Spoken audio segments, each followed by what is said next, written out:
Upgrade करायचं 100 bed. मंत्री महोदय, इथं मी सभेला आलोय फलटणच्या आणि रामराजे इकडं आहेत आणि हजारो माझ्या लाडक्या बहिणी भाऊ इकडे आहेत. तर इथं जे रुग्णालय आहे ते रुग्णालय अपग्रेड करायचं, अपग्रेड करायचं आहे. तर होईल आपलं अपग्रेड? हा नाही, तो 100 बेडचं ते 50 बेड आहे. तुम्ही ताबडतोब पालकमंत्र्यांच्या बरोबर बैठक घेऊन इकडं फलटणला येऊन बैठक घ्या, रामराजेंना सोबत घ्या आणि आपले नगराध्यक्ष तोपर्यंत निवडून आलेले असतील त्यांनाही सोबत घ्या.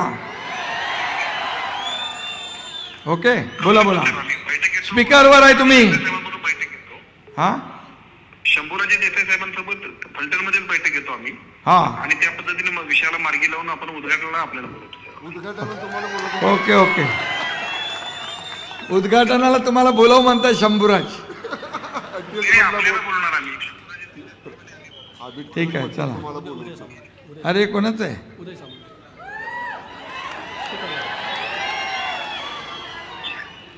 अरे बाबा उदयजी, इथं आता आल्यानंतर नवीन फंडा चालू झाला, म्हणाले फोन लावा लगेच फटाफटा. आता तुमचा फोन लागलाय. इथं फलटणची MIDC आहे, त्याची अजून त्याचं एक्सपान्शन करायचं आहे, वाढीव MIDC करायची आहे, अधिग्रहित जमीन करायची आहे. काय होणार? त्याच्यामध्ये सुरवडी नावाचं गाव आहे, हा, निंबोर म्हणून एक गाव आहे, ढवळेवाडी, मिरगाव आणि नांदल अशा 5 गावांमध्ये MIDC प्रस्तावित आहे 284 हेक्टरवर. आणि तिथे वाटाघाटी शेतकऱ्यांची सुरू आहेत. आता आपली निवडणूक संपली की मी स्वतः फलटणमध्ये जाईन, तिथं बैठक घेईन शेतकऱ्यांबरोबर आणि हा विषय मार्गी लावेल आणि औद्योगिक क्षेत्र ते करा.